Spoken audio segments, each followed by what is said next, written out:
Makakausap po natin, nasa linya na po si Dr. Ana Marie Pornan, ang hepe ng CDRRMO ng Bacolod City. Magandang umaga po sa inyo.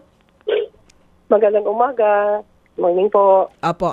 Ma'am, ano na po ang update dyan po sa Bacolod? As of now po, wala na naman pong baha dito. Na clear na po lahat except for those na heavily affected.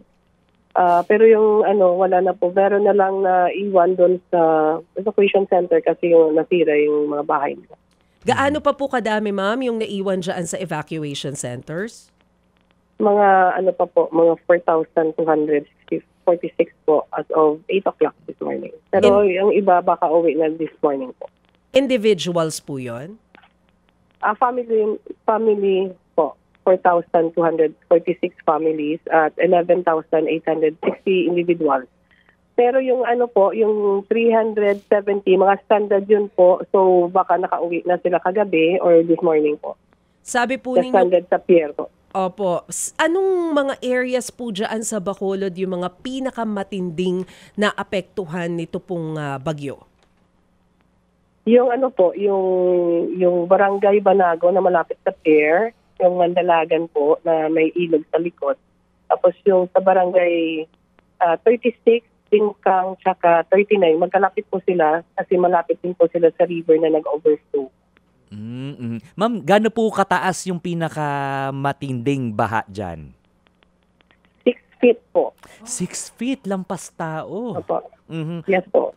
Ma'am, ngayon po ba may mga baha pa rin po sa ngayon? Sa ngayon po wala na po masyado. Wala na po. Pero ano po yung iniwan nitong damage o yung mga nasira dyan? Yung especially dun po sa pinakamalalim, may mga nasirang mga bahay po, pero hindi naman na-wash out. Kaya lang may mga putik po. Saka yung main road, yung Araneta Street, pina-flash po namin kagabi sa Bureau of Fire kasi nga maputik.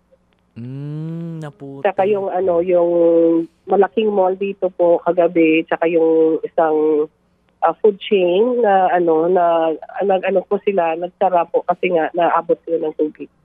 Ma'am, yung mga evacuees po natin, kumusta po yung kalagayan nila ngayon at ano po yung ibinibigay na assistance or aid ng local government sa kanila? So, nabigyan po sila ng mga food packs, saka yung napakain po sila ng hot meals kahapon, saka yung the day before, nag-preemptive evacuation po kami ng nung Monday, 6 o'clock po. Ma'am, is this the first time na magkaroon po ng ganitong katinding baha, lumampas ng 6 feet? Hindi naman. Sa dito po sa area na to, first time po na gano'n kataas. Pero yung area na yan, bumabaha rin before, kaya lang hindi gano'n kataas. Ma'am, ano pong nakita niyong kaibahan nitong bagyong Verbena compared dun sa before na naging sanhi ng ganyang katinding baha dyan sa area na yan? It's because po masyadong maraming ulan. Nasa record namin po mga 70 millimeters of rain within 4 hours po. So yun ang isa. Tapos yung sa malapit doon sa pinakamataas ng tubig na nasira po yung yung wall, ang sa gilid po ng nila. Nasira po. Ng tubig. Ma'am, siguro itatanong ng mga nanonood at nakikinig sa atin, may flood control structure po ba dyan na sana ay nagprotekta para maiwasan yung pag-overflow ng ilog? Meron naman po. Kaya lang malakas masyadong current. So this flood control na wall po, nasira po ng tubig kasi masyadong malakas ng current na time. Nakita po sa CCTV. Nakita po sa video nung po yung wall. Kaya nagkaganon po. Before kasi bumabaha rin naman yan kasi mababa yan sa sa river, sa bridge. Yung area na yon. Kaya lang nung kahapon nasira nga yung wall. Kaya doon tumaas yung tubig sa loob ng merong mga bahay. Okay. Pero ma'am, so far, meron po ba tayong naitala na missing, injured, casualties? So far po wala naman po kasi yung na nire-rescue kahapon nakita naman tsaka na-rescue rin po. Yung kahapon na nung bigay ang wall. Pero so far po, ano po yung pinakamalaking challenge para sa inyo dyan sa Bacolod? So sa ngayon po yung ano na lang, yung mga evacuees natin kasi marami pa sila. So this time siguro mga lunchtime baka yung iba uwi na rin kasi okay naman po yung sitwasyon dito. Oo. Ano ba ang... Siguro. Pero meron na po ba tayong initial estimate kung saan po yung sektor na pinakamalaking napinsala?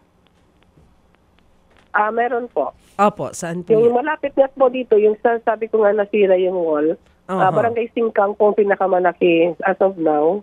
Ang affected kasi dalawang river po ang nag-traverse sa kanilang barangay po. So, paano mangyayari Dalawang malaking kapag... river. Hopefully, wala nang sumunod na sama ng panahon kasi what will happen pag may biglang sumunod? Yes nga po, kasi bago lang kami na ano din ng Typhoon Tino, na marami ring nasira mga kahoy kasi wala ngang tubig that time. This time naman, tubig naman ang nag-ano sa Bacolod po. Pero meron... So, yung, Go ahead yes, po. po. Kasi yung ano po, yung Typhoon Tino, wala kaming baha. Ano lang po, pero maraming natumba na kahoy. So, as we were still clearing po yung mga kahoy, kaya lang ngayon bumaha na naman po. Pero lahat naman po ng areas dyan at roads passable na. Yes po, passable na po. Kamusta po yung kuryente, supply ng tubig, yun pong inyong signal? Sa ngayon po, okay naman po yung supply ng tubig tsaka kuryente. Kaya lang yung ibang area, because of Tino nga po, meron pong wala pang internet connection kasi marami nga natumba na poste at saka mga kahoy. Anong area po yan, ma'am? Hindi ko lang po na kasi iba-iba eh. Hindi naman siya naka-cluster sa isang lugar.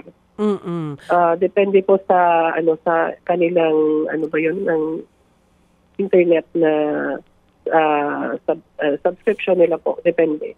Okay, so Kasi bagamat wala po silang signal dyan sa area na yan, passable naman yung roads, so meron po tayong komunikasyon dun sa mga residente doon. Ano po? Yes po. Yes po. Wala namang problema sa communication. Yun lang nga po yung internet lang. Nung iba wala pa po, hindi pa hindi pa po nabalik. Ang makikita naman po talaga natin na magkakasunod po yung sama ng panahon na naranasan po ng Visayas region as a whole. Ano po? Dun po sa magkakasunod na bagyo, kamusta na po ba yung ating pondo para sa pagtugon dito? Sa ngayon po, kasi nga mag-end na pong year. Sa ngayon po, meron pa naman kaming sa DRM fund po, tapos pero may mga tumutulong din po, no? So, especially doon sa Typhoon Tino po, yung yung mga damage houses po is was already forwarded to national po, DSWD. Pero ano po yung nakikita ninyong posibilidad ng deklarasyon ng state of calamity? Yan po ba ay kinakailangan sa ngayon? Sa ngayon po, kasi nakadeclare na rin po kami ng state of calamity before. So yung sa Typhoon Tino po.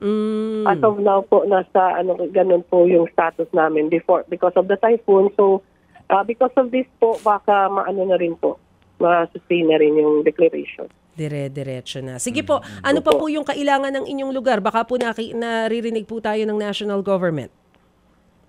Sa ngayon po, yun nga po, yung mga bahay na affected po, especially nung affected rin nung Bagyong Tino po, kasi baka sila rin yung damage. Kasi yung area na nasalanta ng Typhoon Tino, ganun rin. So, at nadagdagan po yung damage ng flood po. Yun po ang kailangan namin na tulong. Okay. Sige po. Paano po? Baka nadagdagan yung damage po ng mga bahay. Depende po yun sa na assessment ng DSWD or DSSD namin dito, Social Service. Ma'am Pahabol, yung doon sa mga gustong magpaabot po ng tulong sa inyo, paano po yun ipapadala sa inyo, ipapaabot? True na lang siguro po sa City Mayor's Office. Kasi doon po naka-centralize lahat ng mga communication namin po. Alright. Alright. Sige po, maraming salamat po sa inyo, Dr. Ana Maria Pornan, ang hepe ng CDRRMO ng Bacolod City. Mga kapatid, brothers and sisters, saan ka pa? Dito na tayo sa totoo. Dito na tayo sa True FM. Mga kapatid, mag-subscribe and follow po kayo sa social media accounts ng True Network PH. Yan po kami. Hanapin nyo lang True Network PH, Facebook, Instagram, YouTube, TikTok, and podcast. Mapa Apple or Spotify man yan, mahahanap nyo kami. Lahat ng mga napapanood at napapakinggan nyo po sa programa, nasa social media accounts namin yan. So, paano mga kapatid? See you sa social media!